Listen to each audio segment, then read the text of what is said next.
শেখ আরেক ভাই প্রশ্ন করেছেন যে আমি একটা হাদিস থেকে জানতে পেরেছি কেউ যদি জুমার নামাজ পড়তে গিয়ে মসজিদে কারো ঘাড়ের ওপর দিয়ে সামনের কাতারে যায় তাহলে সে জুমার নামাজের ফজিলত পাবে না। এই মর্মে যে হাদিসটি আছে সেটা কি সহিহ? আর যদি সামনের কাতারে জায়গা থাকে তাহলে কি ঘাড়ের ওপর দিয়ে সামনের কাতারের ফাঁকা জায়গায় যাওয়া যাবে না? দেখুন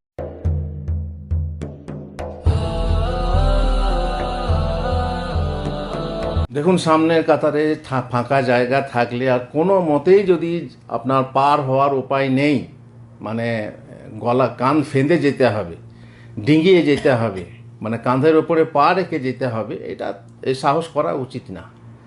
প্রত্যেকের একটা আদব আছে। যদি তাদেরকে নম্রতার সাথে বলেন একটু রাস্তা দেন, সামনে ফাঁকা আছে, সেই সময় তার খুতবা শুরু হয়নি। আর খুতবা শুরু হয়ে গেলে সেটা আলাদা কথা, তখন তার কথা বলা যাবে না। সেই সময় ইঙ্গিতে যদি বলা হয় যে সামনে যাওয়ার রাস্তা করে দাও, তো আলাদা কথা হয়ে যাবে।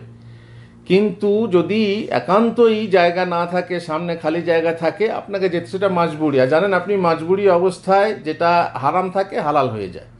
তো মাজবুরি অবস্থায় আপনি যেতে পারবেন, তখন আপনার দোষ হবে না। কিন্তু মাজবুরি অবস্থা যদি না হয় তাহলে আপনার গুনাহ হবে। ওই মানে কান ফেঁদে গেলে বা লাফিয়ে টপকে গেলে বা তাদের গায়ে পা লাগিয়ে গেলে, বিশেষ করে এটা আদবের খেলাফ হবে এবং তাদেরকে কষ্ট দেওয়া হবে। এক সাহাবী আসছিলেন, রাসূলুল্লাহ সাল্লাল্লাহু আলাইহি ওয়াসাল্লাম খুতবা দিচ্ছিলেন, আর তুমি বললেন ইজলিস, তিনি বললেন ইজলিস ফাকাদ আজাইতা ওয়া আনাইতা, বসে যাও, তুমি লোকদেরকে কষ্ট দিচ্ছ, দেরি করে এসেছো। তখন সে বসে গেল। তো এই যে নিষেধ হচ্ছে যে এইভাবে কান ডিঙিয়ে বা ঘাড় ডিঙিয়ে যাওয়া, এটা হচ্ছে নিষেধ। এটা করলে পরে গুনাহ হবে, মানুষের সাথে বেয়াদবি হবে ইত্যাদি। একান্ত যদি মাজবুরি হন, মানুষ যদি আপনাকে জায়গা না দেয়, তাদের জন্য সামনে জায়গা রেখে পেছনে বসে যায়, তো তাদের জন্য দায়ী হচ্ছে তারা নিজেরাই, দায়ী হবে তারা নিজেরাই। সুতরাং সেই ক্ষেত্রে আপনি মাজবুরি, আপনি সামনে যাবেন, সেটা আলাদা কথা।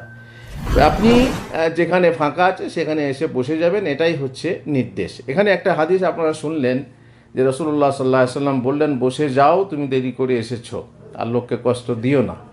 তো তাহলে বোঝা গেল যে সে সুন্নত পড়বে না, খুতবা চলাকালে সুন্নত পড়া যাবে না, নামাজ পড়া যাবে না, এটা আমরা জানি। কিন্তু অন্য হাদিসে আছে যে তুমি কি নামাজ পড়েছো?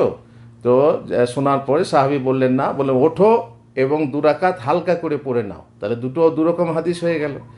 তাহলে কোন হাদিসটা ঠিক? মানে উঠে 2 রাকাত নামাজ পড়ে বসতে হবে, নাকি এমনি বসে যেতে হবে, যেমন এই সাহাবীকে হুকুম দেওয়া হলো? ওটা তো আছেই, ওটা আছে, 5খানা হাদিস আছে। আর সেখানে সাহাবীর জন্য শুধু নয়, সবারই জন্য বলা হয়েছে, স্পষ্ট করে বলা হয়েছে, শুধু তোমার জন্য না বা ওর জন্য না, সবারই জন্য এক নির্দেশ। খুতবা চলাকালে কেউ এলে হালকা 2 রাকাত পড়ে বসবে। এখানে যে হাদিসটা বলা হলো সেটার ব্যাখ্যা বলা হয়েছে যে হয়তো এই সাহাবী পেছনে নামাজ পড়েছিল, আল্লাহ নবী জানতেন, অথবা ওই বিধান, মানে 2 রাকাত পড়া না পড়লে বসা যাবে না, এই বিধানের আগের অবস্থা এটা হতে পারে। এইভাবে ওলামারা ব্যাখ্যা দিয়েছেন, আল্লাহ ভালো জানেন। জাযাকাল্লাহ খাইর, বারাকাল্লাহ ফিক। ومن أحسن قولا ممن دعا إلى الله وعمل صالحا وقال إنني من المسلمين